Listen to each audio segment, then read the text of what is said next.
Sardog.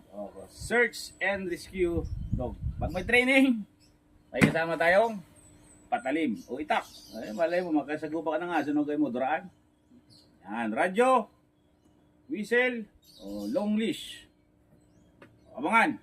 Geng-geng.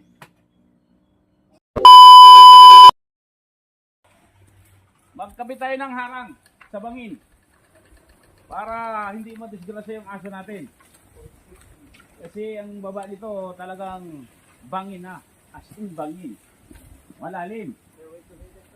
Yan. Sundan nyo kami. Yung mga hindi pa naka-subscribe dyan, baka naman.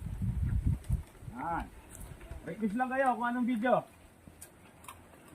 gagawin natin. Okay, shout out sa team. Mga ngaso. Batch o class 0.